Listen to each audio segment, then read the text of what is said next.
It's nearly already a year that Putin Russia has waged war against Ukraine militarily, but with means and measures of what we call hybrid warfare against all of us, against the whole free world. And this is clearly something that has to be solved, and Europe is doing a lot. Europe is doing more than ever before in any situation like that. On the other side, there was no situation like that since 1945. There was the Balkan Wars, there was also the attack against Kosovo, the aggression against Kosovo, and that time Europe was not able to solve issues on European soil itself. It needed help from outside, and we can be clear about that. It needed help from the United States. We also have to be clear about the fact that also in this status of aggression from outside on European soil, we are not able to entirely help ourselves in Europe. We again need the help of the US, and I want to remain frank about that and always be clear and transparent about that. But anyway, the European Union is doing more than ever before.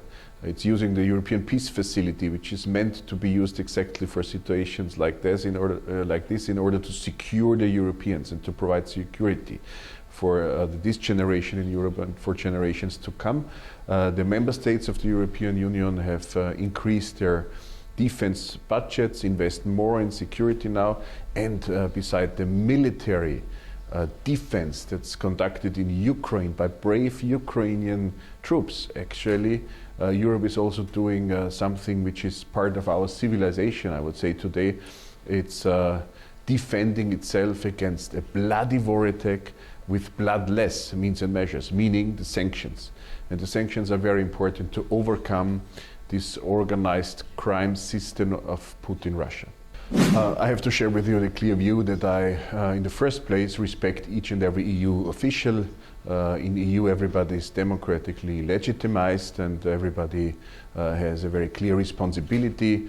That's especially true for the European Commission, and we as parliamentarians, as the European Parliament, we are, among other things, there to scrutinize on the conduct of the European Commission. We are also there to control the one or the other development, and of course to set the legal framework for everything that's about EU.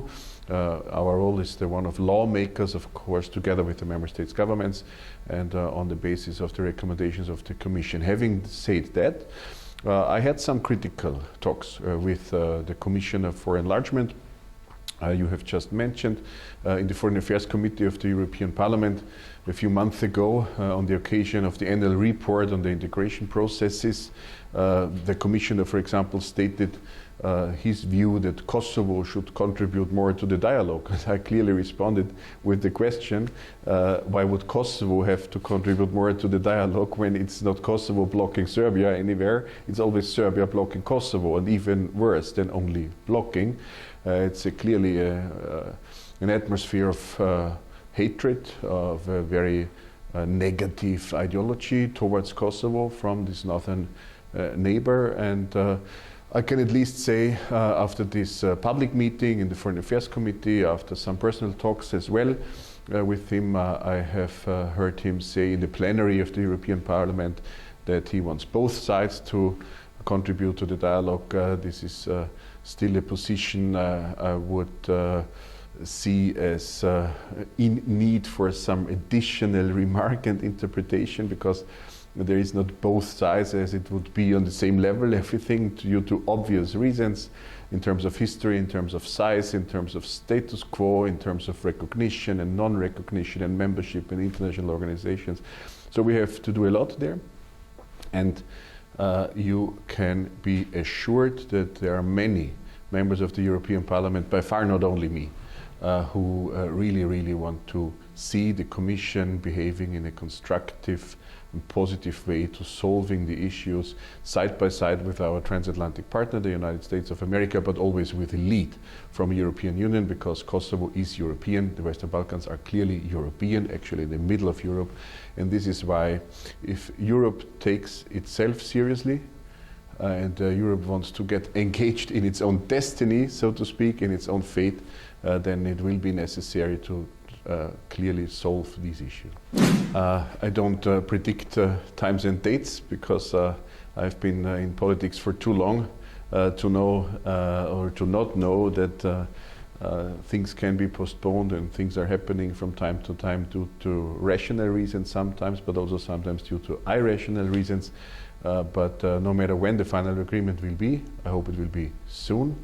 And the final agreement can only be final if it's about mutual recognition in each and every respect, and a good conduct of cooperation between countries which are even neighbor countries.